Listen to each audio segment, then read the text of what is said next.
Now, the English language has a lot of sayings. The pot calling the kettle black, all's well that ends well, don't count your chickens before they hatch. But never in a million years did I think I'd be using the saying, an oldie but a goodie. But that's the only thing that I can think of to describe the game Assassin's Creed 1. Now, this is a game that I've had in my Steam library, I believe, for over a year. I got it on sale for $2, thinking I might play it one day, maybe not right now. But even if I do, then I'm getting my money's worth, paying $2 for a good game. Well, what I didn't know to be a good game at the time. So I finally got around to playing that game, and wow, was it good. I beat the whole thing in 2 hours. Not 2 hours, 2 days. So the game follows the story of Altair. I forgot his last name, and it's too hard for me to pronounce right now. And basically, he has to regain his honor after he lost it because he compromised the Brotherhood or broke all three of the Assassin's Code of Conduct, whatever it is, to like not harm the innocent, hide in plain sight, and like I said, don't compromise the Brotherhood. So at the beginning of the game, you get to play as him all powered up. And I didn't know this at the time because I'm going into the series with no spoilers. I originally thought that was how I would start off the game. And I think it was a really good way of letting players know that there is something good that they're looking forward to because he's so strong at the beginning of the game. I was thinking to myself as I was playing, wow, he seems a little overpowered. But then, just like that, he loses all of his equipment and his health and all that. It's just gone in an instant because of what he does in the story. And I think it's a really good way to keep people playing.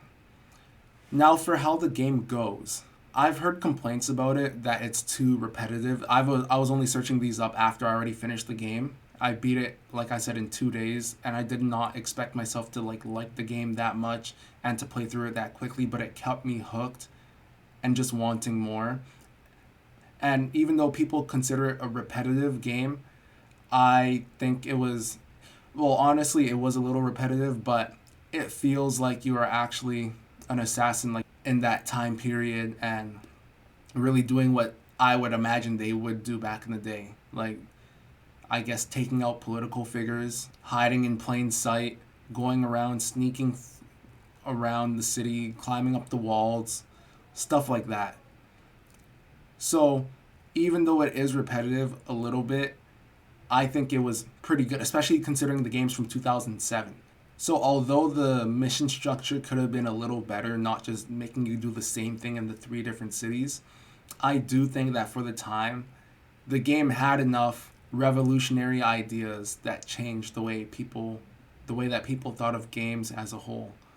For example, climbing to the top of a tower to get the map or to get a good idea of what's in the area. You can see that being copied in like Breath of the Wild. That's just one game I can name off the top of my head. But for some of the cons in the game, I would say the controls are a little janky. Sometimes Altair does something that I don't want him to do, like when he's climbing one of the buildings to get a map. Oh yeah, that's also a thing that's really good. I love the parkour in the game, but it just could work on the controls a little bit. So sometimes he would jump off a ledge I didn't want him to jump off of. I believe the controls do feel good. It's just that the mechanics in the game, I guess they weren't optimized at the time, but that makes sense considering it was such a new game. Also, another con of the game would be, and this I think is the biggest con by far, is the whole area of the game that was the kingdom. Because in the kingdom, all you really did was just travel from city to city, and it was kind of boring. There was nothing there, and it was quite annoying to like navigate through there, avoid being seen by some of the guards, because at the end of the day, nothing was really used in that area. Like all the towers that were there were kind of useless because there wasn't really much in the area unless you're like collecting all the feathers. I did not do 100% in this game, but I collected everyone that I saw that was possible for me to collect in a timely manner. But it wasn't really used until the very end of the game, and I'll get to that later. But as a whole, the whole kingdom area was kind of boring, and it's really good that they introduced kind of like a fast travel near the end of the game where you can just go back to Al Mualim easily and don't have to like, it's like fast forwarding the memory as they call it.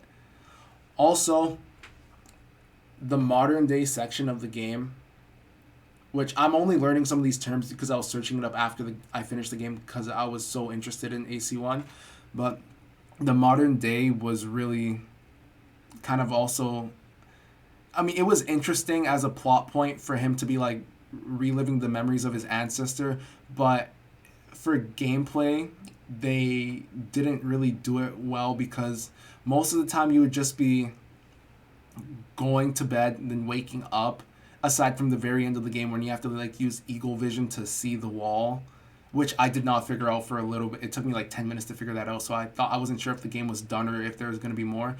And it was kind of like breaking the gameplay in like little pieces that I don't think was completely necessary.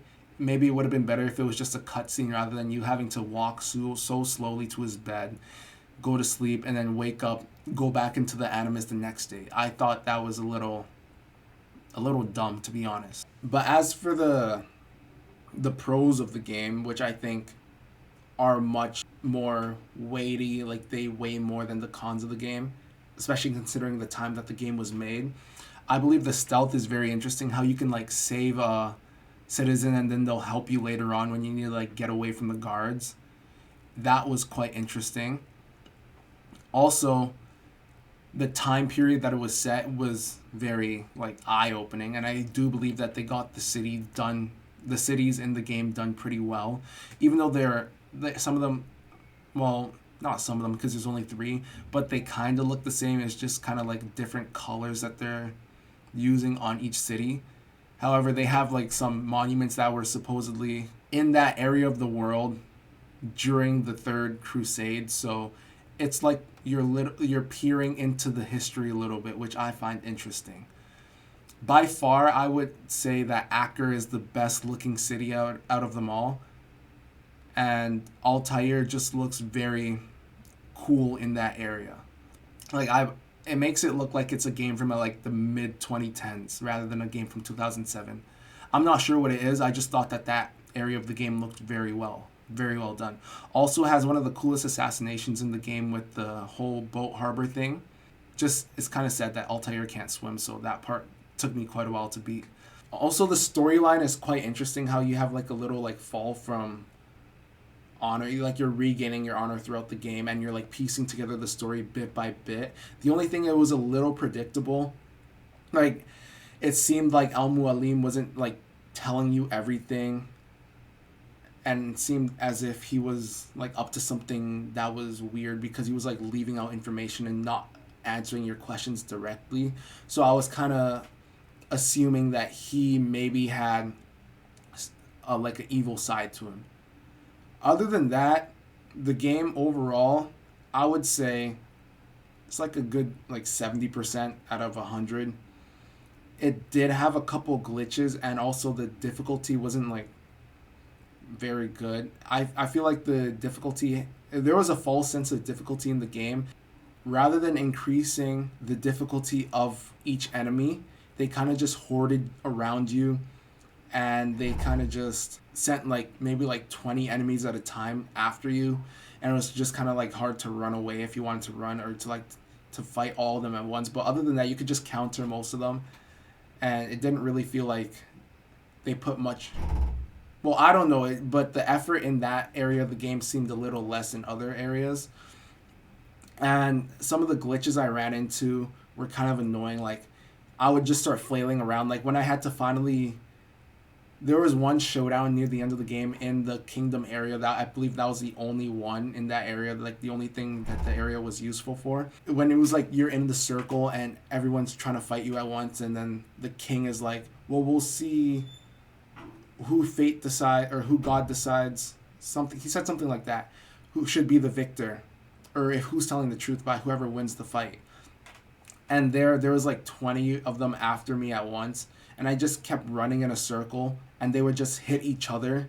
So I kind of just cheesed the fight, and then a lot of the time they were flailing around, and I was flailing around if I got hit once, and it'd like send me flying in the air. And the same thing happened in the final fight of the game as well. Also, I had to do the fight like I think I did it like 6 times before I actually beat it. Like beat it because I did beat the fight, but then right after the final cutscene of you beating Al Mualim, it just sent me flailing all around. Then I fell through the floor and I died. I'm not sure if that was just my hardware or if it was something in the game itself, but it kind of ruined that part of the game for me. Like, it was kind of annoying how I had to beat him 5 times before it actually counted. I was about to give up. Well, not give up. I was about to just quit because and just like watch like a playthrough of the rest of the game from that point because I didn't want to deal with it anymore. But yeah, overall, I would say the game's like a good like 7 out of 10, 70%. It also like not inspired me, but made me want to play the rest of the games. So they were all on sale, and I went ahead and got a bunch of them at once for like a really good deal, like less than $30. I got like most of them except for like 4, and I started playing Assassin's Creed 2, which I will do a review for afterwards. So far, it is better than the first game, inevitably, but we'll see how things go.